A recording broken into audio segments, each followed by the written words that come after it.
Jerry Jones saying he's pinching himself after the Joe Milton trade isn't just a quotable moment. It tells you how the Cowboys view this move. Low cost, potentially high upside, and deeply aligned with their win now but also continuity mindset.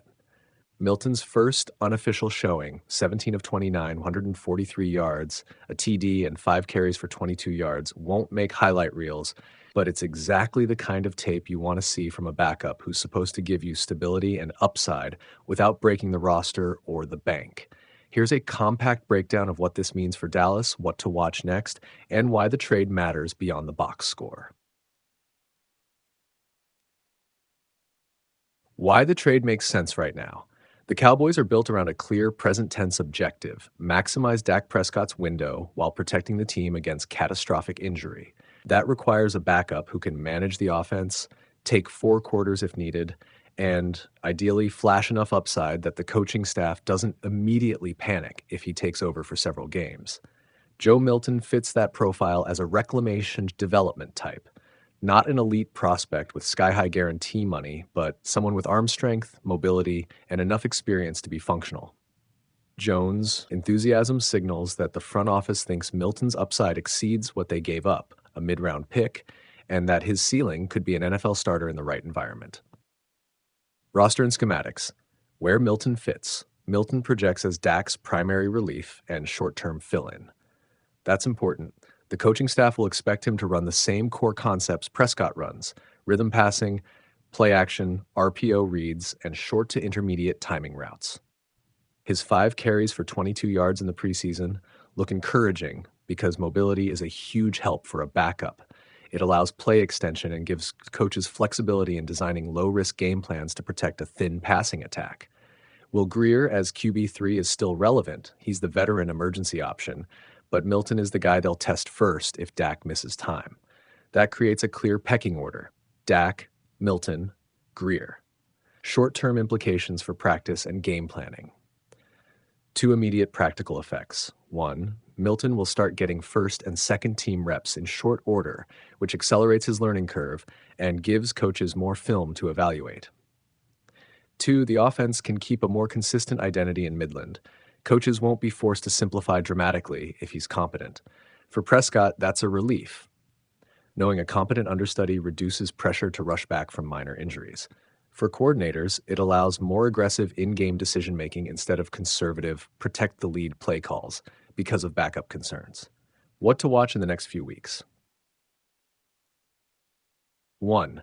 Decision-making under pressure. Preseason stats are useful, but how Milton handles third and long, red zone scenarios, and 2-minute drives will be decisive. Coaches will look for pocket presence, progression reads, and ball security. 2. Play calling continuity. Does the offense run the same concepts with Milton? If Milton can execute the full menu, play action, timing routes, intermediate reads, his floor just went up substantially. 3. Chemistry with key skill players.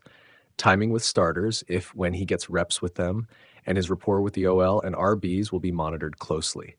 A backup who makes accurate, catchable throws to star receivers and protects ball security wins trust fast. 4. Situational coaching. How does staff manage Milton's reps? If they give him meaningful, over-the-top work in practices and curated live reps, that will accelerate readiness. Small, token reps won't. Upside and risks. Upside. If Milton shows good decision-making, pocket feel, and toughness, he's a cheap internal option that can hold the team in the playoff chase while Dak recovers. He could also become tradable if he impresses. A low-cost pickup that turns into mid-tier starter value creates front office options. Risks. Milton is still unproven as a lead. The sample is tiny. A backup who can't sustain drives or who turns the ball over at the wrong time becomes a liability. There's also the roster crowding problem. If Milton locks down the backup job, you need to ensure Will Grier's role and special teams contributions are sorted so you aren't wasting a roster spot. Organizational strategy and messaging. Jones's public glee does double duty. It signals confidence to the locker room and puts a bit of pressure on the coaching staff to extract value. Internally, this should translate to more reps and a clearer developmental plan for Milton.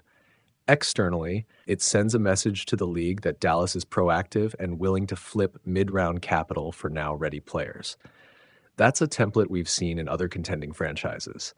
Acquire cheap, controllable talent with upside rather than hoarding picks that might take longer to pan out. Longer-term possibilities.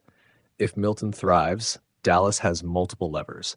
Keep him as a cheap insurance policy, extend him on a team-friendly deal, trade him for future assets, or use him as a bridge if Dak's performance or health becomes an issue.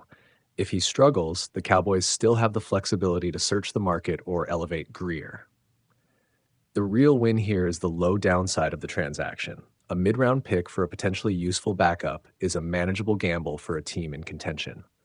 Bottom line, this was a smart, pragmatic move. Milton's preseason line won't win awards, but it's the exact kind of early evidence the Cowboys want to see: competence, mobility, and the ability to execute. Jones's enthusiasm is meaningful because it reflects an organizational belief, and if that belief is supported by tape and reps over the next few weeks, Dallas just added a valuable chess piece to a roster that's built to win now. Jerry Jones was practically grinning from ear to ear after watching Joe Milton's unofficial Cowboys debut, and he admits he's still pinching himself that Dallas landed the rookie in a trade. The offseason deal that sent a fifth-round pick to New England for Milton, plus a seventh-rounder, looked like a low-risk swing at the time. On Saturday night, in the team's preseason loss to the Rams, Milton gave the Cowboys a glimpse of why Jones and the front office were willing to make the move. He finished 17 of 29 for 143 yards and a touchdown, and added 5 carries for 22 yards. A solid showing in relief work that flashed both arm talent and athleticism. Jones didn't hide his enthusiasm. He pointed to Milton's prior performance in New England as the catalyst for the trade and said he still can't believe Dallas pulled it off. "I really have to pinch myself that we got him," Jones said, noting his growing optimism after watching Milton in camp and then on the field. That kind of public praise from an owner is noteworthy. It signals the team's belief in the player's upside and quietly raises the bar for others jockeying for the backup role. Why this matters: the Cowboys have invested heavily in their starter, Dak Prescott, and stability behind him is essential. Milton projects as Prescott's primary backup, at least for the moment. He brings a combination of a big arm, mobility in the pocket, and the kind of raw ceiling that intrigues teams willing to develop talent. For a franchise that expects to be in contention every season, having a backup who can step in without a steep drop-off is far from trivial. Will Greer remains in the mix as the emergency third quarterback, but Milton's emergence reshapes the pecking order. Greer brings experience and a reliable game manager profile, which is valuable, but Milton's skill set offers more potential for upside. That creates an interesting dynamic in the QB room. A developmental piece with big play traits, Milton, a veteran stopgap and insurance plan, Greer, and an established elite starter, Prescott. Of course, preseason snaps are an imperfect barometer. The competition level varies, play calling is cautious, and starters are often on pitch counts. Still, Milton did what you want to see from a backup prospect. He moved the offense when called upon, showed poise in the pocket, and demonstrated the dual threat element that can extend plays and create opportunities for the run and pass game alike. For the Cowboys coaching staff, Milton's performance gives them more options. It allows for flexibility in roster construction and might reduce the urgency to bring in veteran insurance via free agency or trade. It also offers a potential internal bridge should Prescott ever miss time, a scenario teams always hope to avoid but must be prepared to handle. Bottom line, what began as a low-profile trade looks, at least for now, like a smart bit of homework by the Cowboys front office. Milton isn't guaranteed anything yet. Training camp and preseason are still auditions, but his debut provided enough evidence to justify the excitement from Jerry Jones. If he keeps progressing, what looked like a modest gamble could prove to be a shrewd move that pays dividends when the real games count.